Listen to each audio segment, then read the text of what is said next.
Kenaikan uang kuliah tunggal atau UKT di berbagai kampus negeri tengah menjadi sorotan. Bagaimana tidak, kampus impian yang diandalkan bisa menyambung pendidikan dengan biaya murah justru bak jebakan Batman. Tadi pungkiri kenaikan UKT mulai menghantui dunia pendidikan tanah air, usai kampus negeri berganti status menjadi perguruan tinggi negeri berbadan hukum atau PTNBH lewat Undang-Undang Nomor 12 Tahun 2012 tentang Pendidikan Tinggi, di mana kampus-kampus PTNBH memiliki otonomi penuh dalam mengelola baik akademik maupun perguruan tinggi itu sendiri, tak terkecuali menentukan jenis hingga besaran dan kenaikan UKT. Kini di saat banyak rakyat menggantungkan pendidikan tinggi di kampus negeri, mereka harus berhadapan dengan biaya yang terus melangit. Sebagai respons dan reaksi, tak sedikit mahasiswa yang turun ke jalanan untuk memprotes mahalnya UKT di kampus masing-masing. Besaran UKT yang dinilai semakin tidak terjangkau tentu memberatkan mahasiswa. Berikut adalah deretan kampus negeri yang menaikkan UKT-nya. Yang pertama adalah Unsud. Salah satu kasus yang menyita perhatian publik adalah kenaikan UKT di Universitas Jenderal Sudirman, Purwokerto, Jawa Tengah. Para mahasiswa menyebut kenaikan UKT mencapai hingga 5 kali lipat di Universitas Jenderal Sudirman. Sebagai penolakan, BEM Unsud pun melayangkan protes terhadap rektorat atas kebijakan tersebut. Mereka tak terima uang kuliah yang dinaikkan secara drastis, apalagi tanpa informasi yang memadai. Mahasiswa Unsud pun menggelar unjuk rasa di depan gedung rektorat pada Selasa 30 April 2024. Ujung dari demonstrasi tersebut adalah rektorat Unsud mencabut kebijakan kenaikan UKT. Lalu yang kedua adalah UNRI. Kasus serupa lainnya terjadi di Universitas Negeri Riau atau UNRI.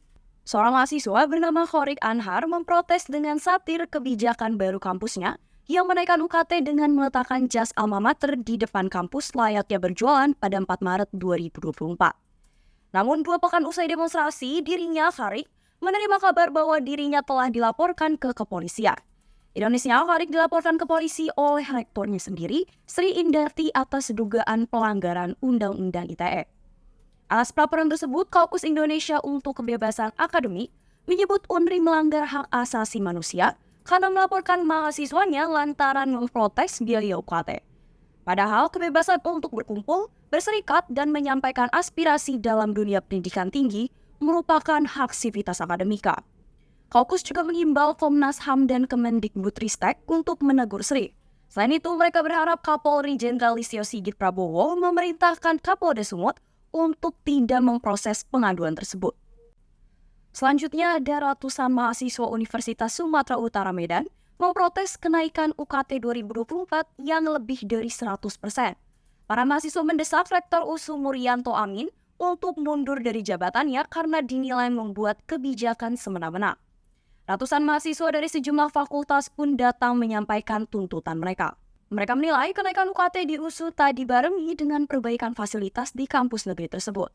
Bahkan untuk menggunakan fasilitas di USU, mereka mengaku dipersulit oleh pihak kampus.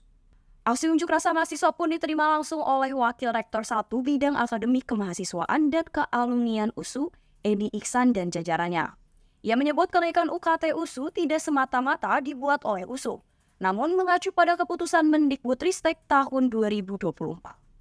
Edi juga menyebut USU membuka ruang untuk peninjauan kembali atas kesalahan yang ditimbulkan oleh sistem. Nasib sama dialami mahasiswa Universitas Indonesia. UKT di kampus beralma mater kuning itu pun naik dan menimbulkan kegerahan para sivitas akademikanya. Kritik pedas pun dilemparkan BEM UI yang disampaikan oleh sang ketua, Ferel Uzial. Uzial menyayangkan pihak kampus selama ini terkesan tertutup dalam pembiayaan pendidikan. Padahal setiap tahun selalu ada kenaikan termasuk di tahun 2024. Hal itu pun membuat khususnya mahasiswa baru seperti membeli kucing dalam karung, karena tidak dapat mengetahui besaran biaya yang akan dibebankan. Selanjutnya ada kampus Pelat Merah di Yogyakarta atau Universitas Gadjah Mada yang juga menaikkan besaran UKT untuk beberapa kategori dan program studi. Sebagai bentuk protes, mahasiswa UGM pun menggelar aksi pada saat peringatan Hari Pendidikan Nasional atau Hardiknas pada Kamis 2 Mei 2024 lalu. Dalam aksinya, mereka membawa poster bertuliskan unek-unek seperti orang miskin dilarang kuliah. Kampus negeri lain yang mendapat protes keras dari mahasiswanya perkara menaikkan UKT adalah UIN Syarif Hidayatullah. Tak tanggung-tanggung, para mahasiswa pun berniat untuk melayangkan gugatan ke Pengadilan Tata Usaha Negara atas keputusan Rektor nomor 512 tentang kenaikan UKT. Lantas, apakah kenaikan UKT ini menjadi alarm tanda bahaya mengenai mirisnya kondisi pendidikan di negeri ini? Apakah benar orang miskin dilarang kuliah? Tentu saja jika UKT menjadi pretensi meningkatkan nilai mutu pendidikan, justru bisa menjadi bumerang dan membahayakan amanat Undang-Undang 1945. Sebagaimana tertera pada alinea keempat bahwa salah satu tujuan bangsa Indonesia adalah mencerdaskan kehidupan bangsa.